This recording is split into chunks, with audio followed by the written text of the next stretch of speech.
The wax up demonstration of the lower first molar crown prepared for a metal onlay. First, you need to start your lamp, and then holding the tooth in your hands, you start heating the instruments just like we did in the last time, and then adding the layers of wax. Firstly, we fill the occlusal preparation, which is similar to the class 2 preparation.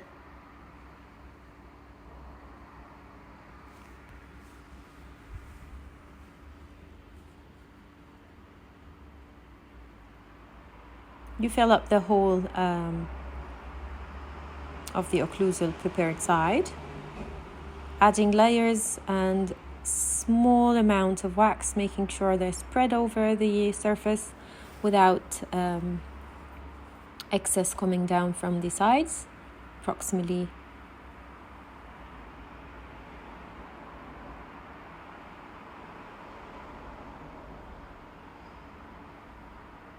And then you go all around the prepared buccal side, adding the wax in simple small layers, very thin layers, building it up until you have the amount you need.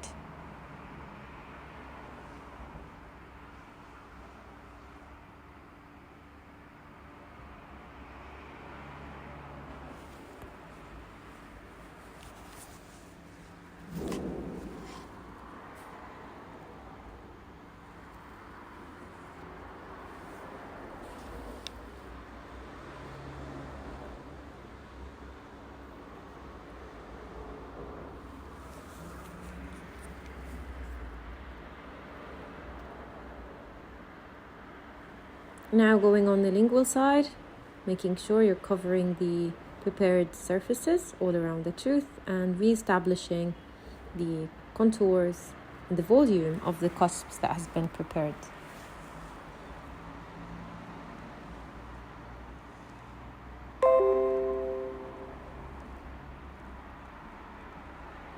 Now little by little you start adding the wax over the cusps, making sure they stay in their positions. Now the onlay will give you guidance on where the cusps are, because we haven't completely taken away the cusps, and you still have a little bit of an idea where the cusp tip should be placed. As you can see, there is a cuspal shape. You just need to make sure you follow it and then start adding more and more wax so that you can have more and more volume to your tooth.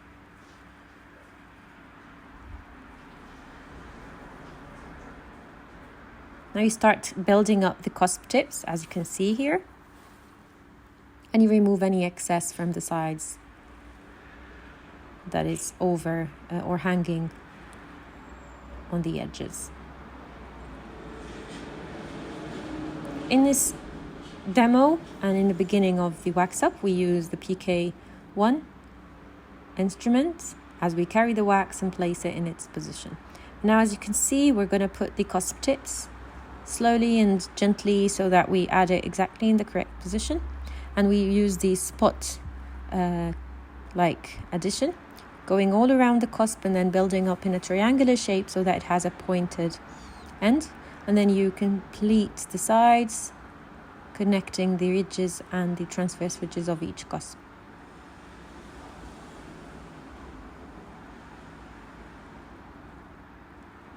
You're just following the contours of the tooth, and you will use the adjacent teeth now in the jaw as guidance to how much you need to build up so that you can re-establish the lost occlusal, the lost adjacent contacts, and that the contact area are in the correct position. As you can see, we still have no contact with the second molar and the second premolar tooth.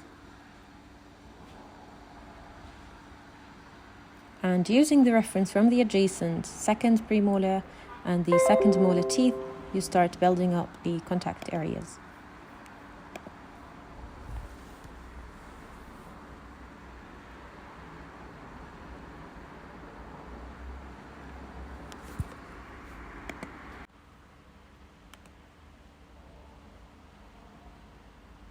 You should always try to make sure that your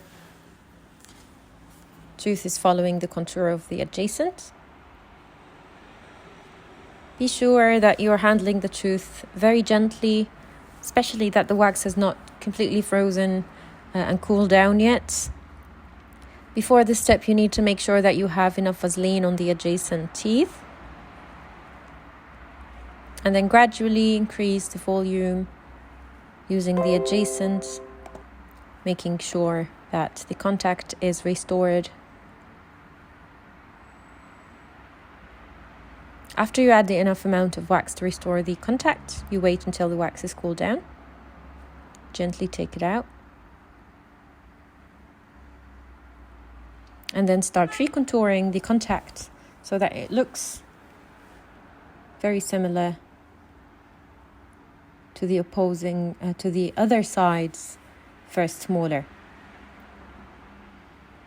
When you restore teeth, your references are always either depending on the adjacent or the opposite side, or depending on the opposing tooth. As you can see, the contact is looking good now.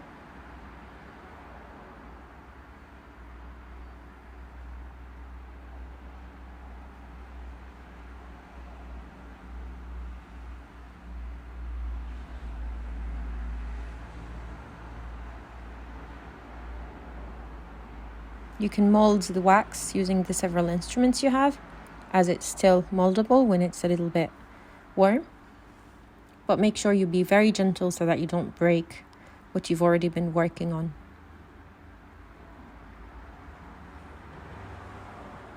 As you can see, the contact looks good. You now just need to recontour the tooth and start working on the excess, no overhangs, no bulging wax, and smoothen the entire surface that you have been working on nicely and gently. As you develop more and more skills, and as you practice more and more, you become more experienced when dealing with the wax. Just want you to keep practicing, because this is a skill you should develop during your second year. This skill will be very beneficial in the coming years as well. And now, while the tooth is in its position, you need to start working on the contact area with the second molar tooth.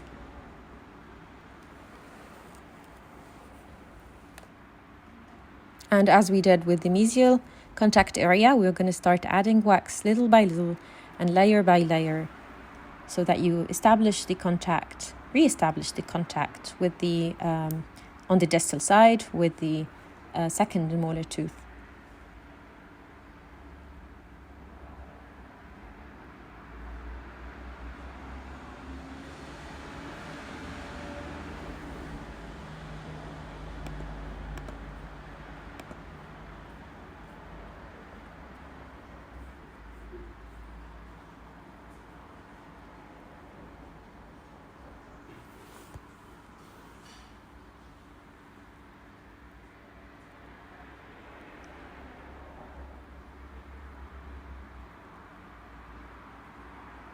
Now, if you are using Vaseline, any excess on the adjacent would be simply taken out.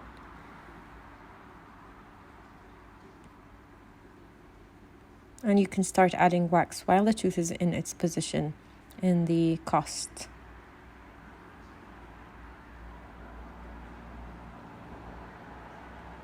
If you choose to touch the adjacent, make sure you're using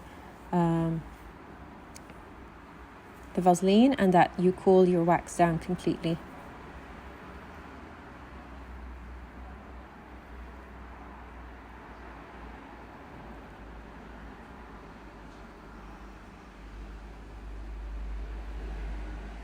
Be gentle when you take the tooth out again to check and to recontour the sides. As you can see, there was still wax being stuck to the tooth. You can clean it later and then re-add the wax that you've lost.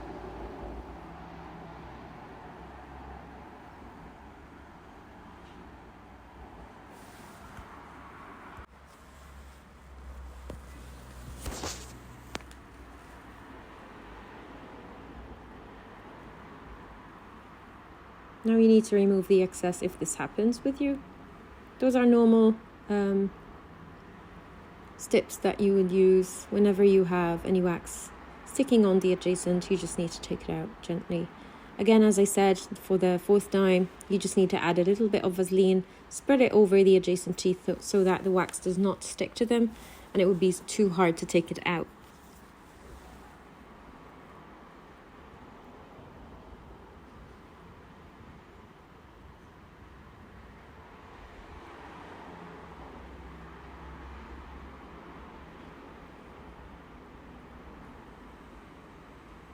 Now gently contour the tooth so that it follows the natural tooth structure as it's supposed to be.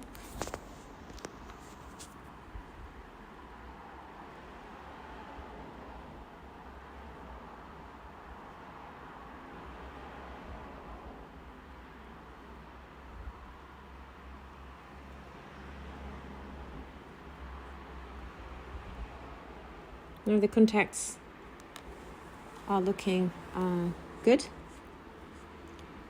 And now you need to start working on building up the volume and reshaping the tooth so that it is following the contours and replacing the missing structure of the tooth as it should. You can see there's still a lot on the occlusal surface to build so that we re-establish our occlusal contacts with the opposing tooth. Now, working gently, not overheating your instruments and adding tiny bits of wax each time. You start on the cusps, either on the buccal side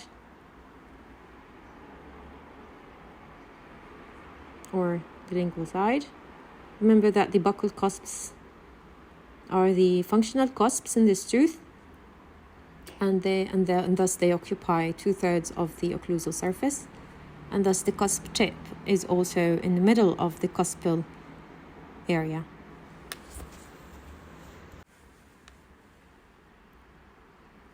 Using the triangular spot-like, we build the cusp tip where it should. This preparation is easier than a full crown wax up because it still have the cuspal position and it shows you where the cusp tips should be. So you start contouring the cusps and the cusp tips.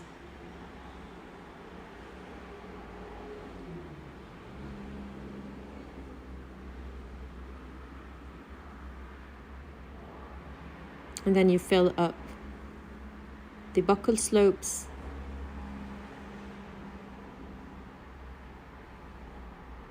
from the cervical side towards the cusp tip. This tooth has 3 cusps on the buccal side: the mesiobuccal cusp, the distobuccal cusp, and the distal cusp. The distal cusp is more towards the center, while the mesiobuccal and the distobuccal cusps are more buccal to the midline of the tooth. And then you just follow on the anatomy to get those 3 cusps, their shape and position. Now the lingual cusps are 2 cusps, the mesiolingual and the distolingual. And as you can see, the tooth is telling you, referencing you to the cusp tip. So you just follow the contour and you place your cusp tip. The lingual cusps are non-functional cusps, which means they occupy 1/3 of the buccolingual dimension. And so the cusp tip is in the middle of that 1/3.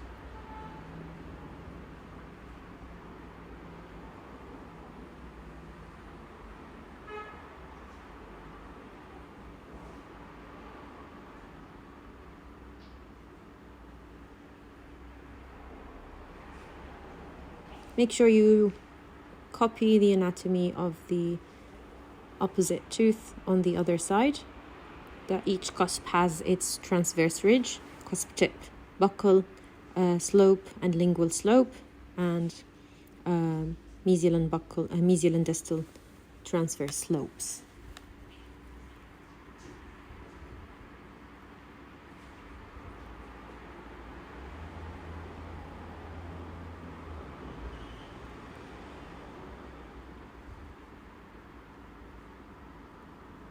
As you can see, the anatomy is looking more towards the final shape. We need to check the occlusion and make sure we have covered all of the anatomical landmarks, making sure we've got the grooves and the fossae all carved onto the tooth surface. We are just checking the occlusal contacts with the opposite tooth, with the opposing tooth, and then we are adding more wax to fill any missing tooth structure.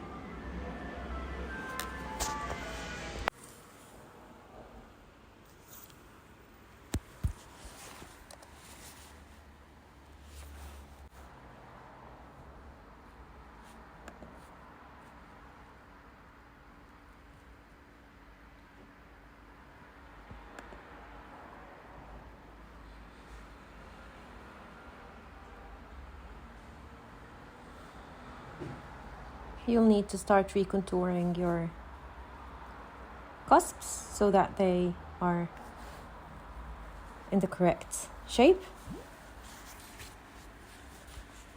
Just needs patience and practice. The buccal groove should be also carved into the tooth after you finish the cusps on the buccal side, and then the distal buccal cusp, the distal buccal groove as well, between the distal and the distal buccal cusp.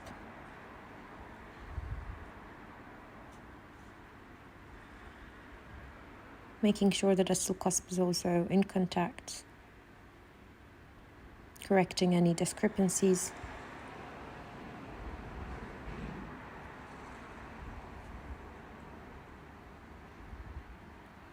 And perfecting your work.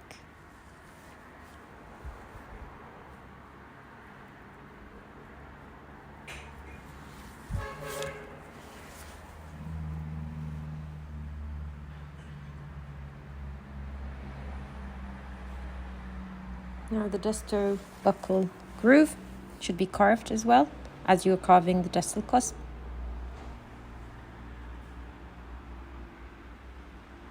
Making sure the wax has been cooled down. You can take your tooth out and then take any overhangs and any excess that's not within the contours of the tooth and clean the surface and reshape it.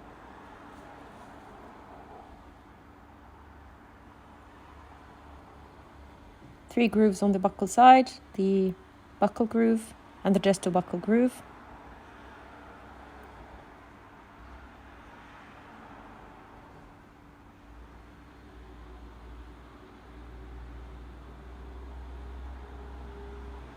The technician is reshaping the distal buccal cusp and the mesial buccal cusp,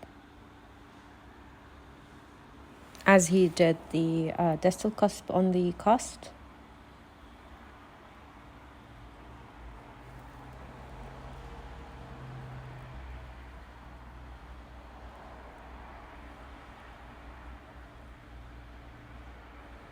And then make sure that all the grooves are recarved and are shown as they should.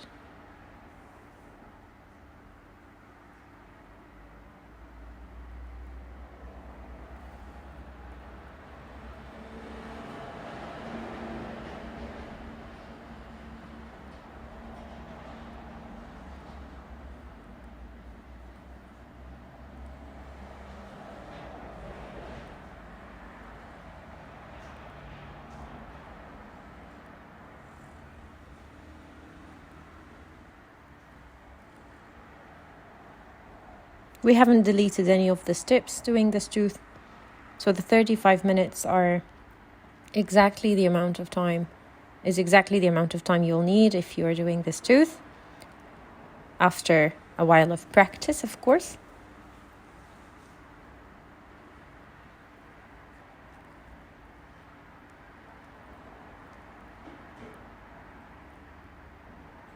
Now you're carving the central groove, the distal and the mesial fossae and marginal ridges, and you're removing any excess in the central groove area. The central groove of this tooth is Y-shaped, extending from the mesial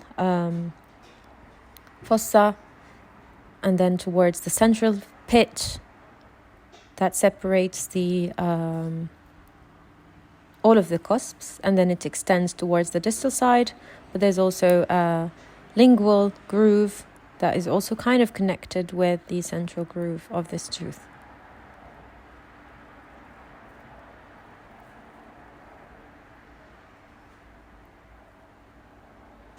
Now this tooth still needs a lot of finishing.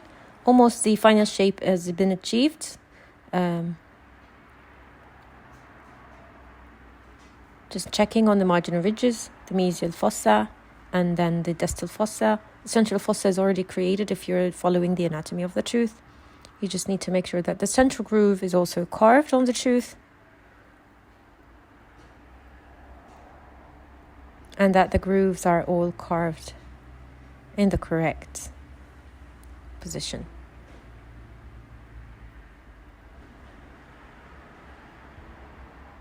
Always be gentle with this tooth. Working with wax has its learning curve, but you will develop those skills very easily.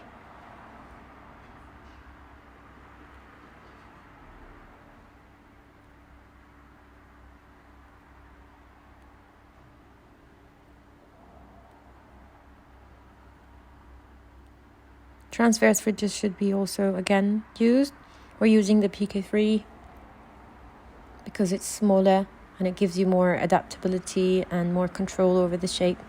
There are transverse ridges for all the cusps, and they're more apparent on the occlusal side. There are 4 ridges for each cusp from all directions.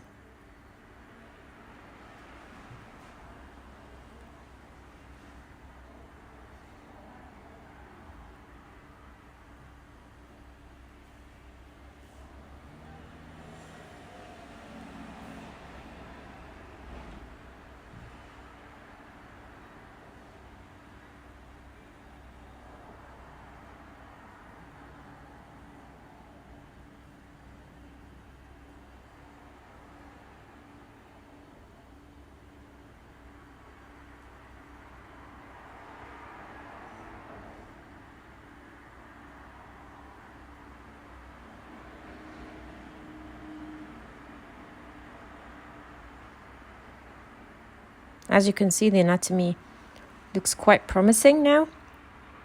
Just a little bit more of contouring and finishing.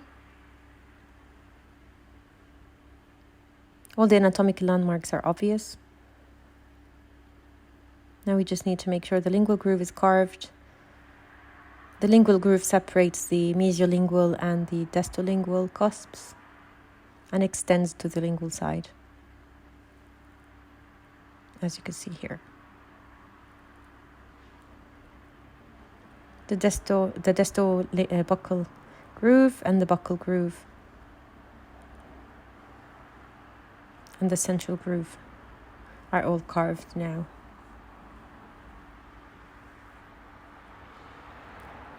More and more finishing can be taking place afterwards. You just take your time finishing them. PK number 2 is also very helpful in carving the mesial and the distal fossae and shaping the marginal ridges and the cusps.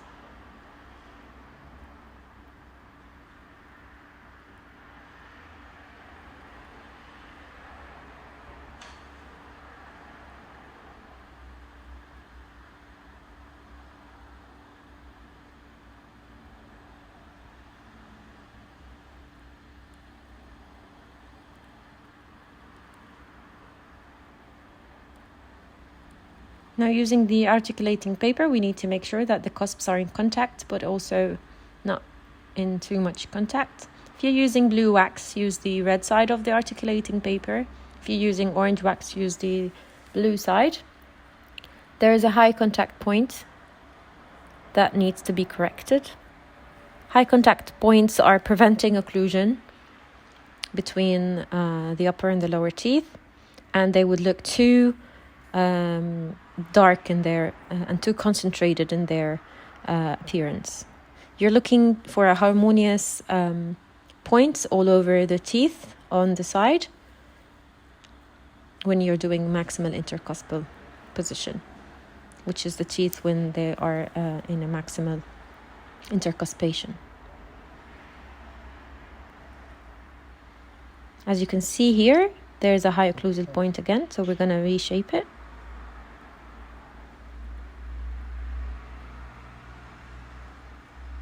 And then we check again with the occlusal paper.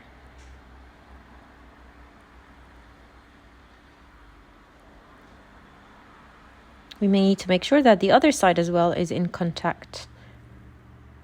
And it's not, then there are no high occlusal points that prevent the contacts on the opposite side. Now I'm just going to be reshaping the tooth to make sure that all the landmarks we have discussed are covered.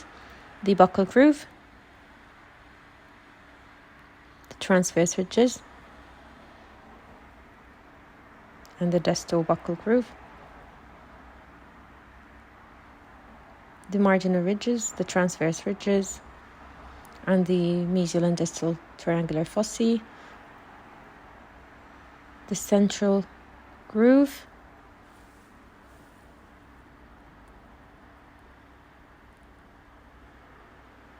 and the distal cusp.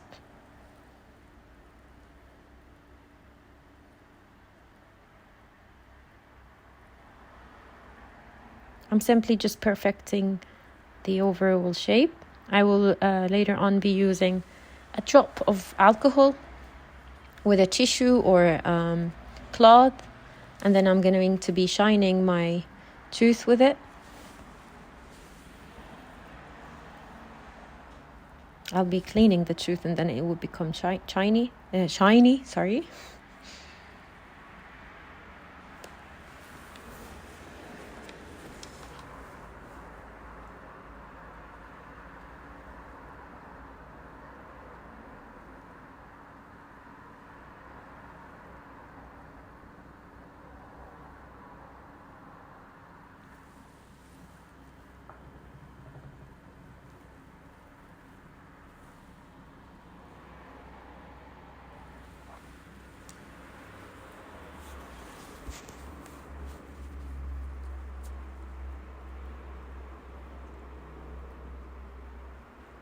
You can heat the instruments, the PK 1, 2, and 3, just not doing 1, 2, 3, but rather doing 1 or 1, 2, and then cooling them down a bit, and then using them to contour if there are areas that needs to be contoured properly. And the amalgam carver is an excellent instrument to do the final carving.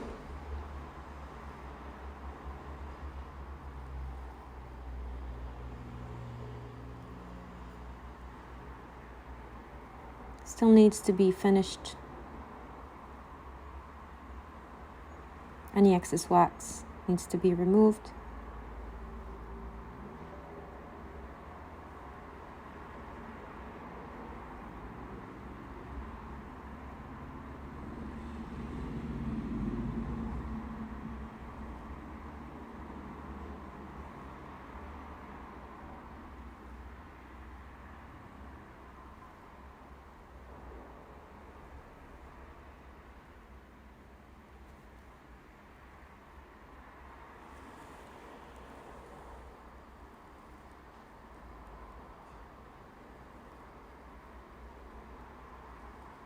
You can always play the video in higher speeds when you master the technique and understand the steps.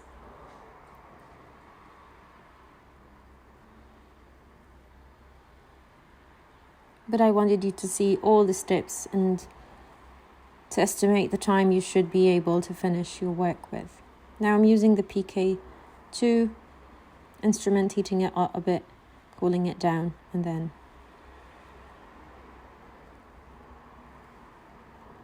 giving the tooth its shape. 1, only 1. Just count to 1, just passing it through just like that. I'm using the technique to show you. Cool it down on the cloth or the paper you're using, and gently, very, very gently, you can use it to reshape the tooth. Make sure you don't do this if you're not mastering the control of the wax, the heat as well. so that you don't lose the anatomical shapes you have done before. 1. Just count to 1, cool it down, and then you can add it to the tooth very, very gently, just touching the surfaces. This gives it a nice finish and helps you create the anatomy as you should.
As you can see, you're taking away any excess.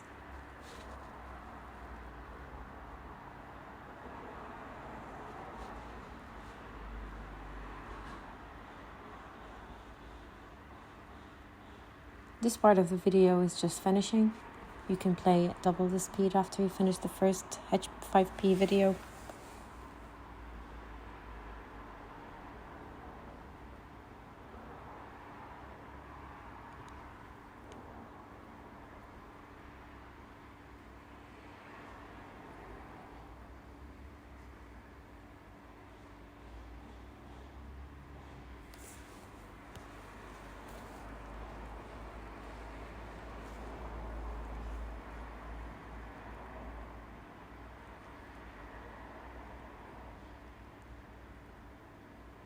I'm perfecting the transverse ridge of the distal buccal cusp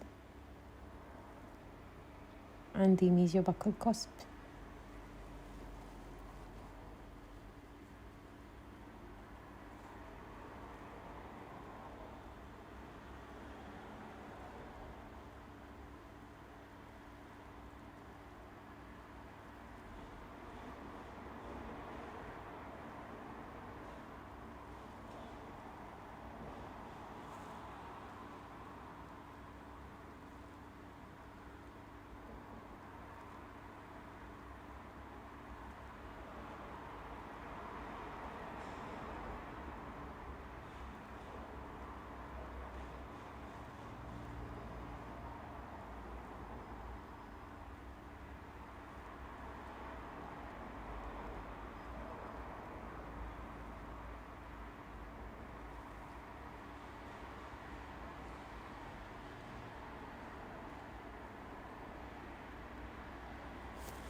You're almost done. You just need to just wipe your tooth with a little bit of alcohol. If you don't have alcohol, you can use water, and then with a paper tissue or a cloth, you can just wipe it, give it a nice shiny appearance.